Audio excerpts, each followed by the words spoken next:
Here is my video for the chapter 16 homework, sorry.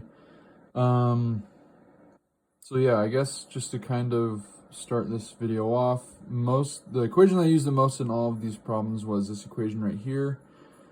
Yeah, I think the part that I had the hardest time with was just kind of like setting it up, and I guess like setting up a free body diagram was the hardest thing that I found with all of these problems. But with that in mind, again, like I said, I use this equation. You can see I have it down here. I set my equation with, so I took my moment about B right here.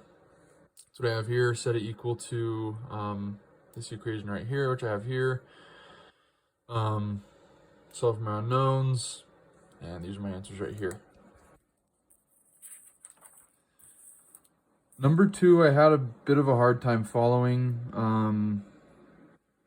It makes sense kind of how the it makes sense how the answers were found in the like answer key, but I don't know, it was kind of hard for me to follow with all the angles and stuff.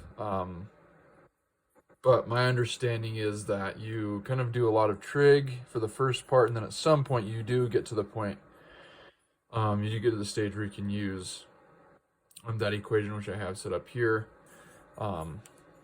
This is supposed to be up here, but there wasn't enough room. And yeah, you can do that to find your acceleration, and you can take your sum of forces in the x direction for your A and B, solve for that, and then you get your reactions at A and B. Number 3, again, I did the same thing. Again, I set up those equations. I used my sum of moments to figure out what the friction was first, and then I included that in the equation down here. And instead of just doing MA, I did, or MAR, I did, because A equals R alpha, so I just did MR squared alpha. Was able to do, because of that, I was able to find out what my alpha is. And then in turn, since I know my alpha, I know my omega as well.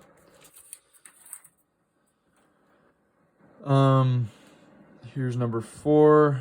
Number 4 I thought was pretty straightforward. I mean, it took me a second to kind of get a handle on things, but once I was able to understand everything, yeah, was able to solve it pretty quick. Number 5. Oh yeah, so actually when I was doing the homework, I kind of jumped through the problems a little bit, and I started on 5 first because you had a video on how to solve it, and that was kind of how I was able to understand a lot of this stuff. So I basically solved this the same way that you did in it's one of the example videos in chapter 16, if I remember right. But yeah, again, using this equation, plugging things in, and solving what I need to solve for. Here's number 6. Again, that one was also pretty straightforward. I choose the equation here. Turn in, oh yeah, that's my radius of gyration, which took me a second to figure out because I didn't know what that was. But yeah, once I plug that in, I can just solve for alpha, and in turn solve for acceleration from there. Number 7.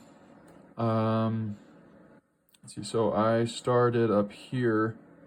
So I wrote down all my knowns, started up here, and then just kind of solved for all the variables that I needed to solve for in this problem.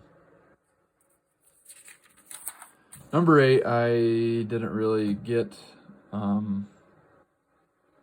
don't know, I mean, I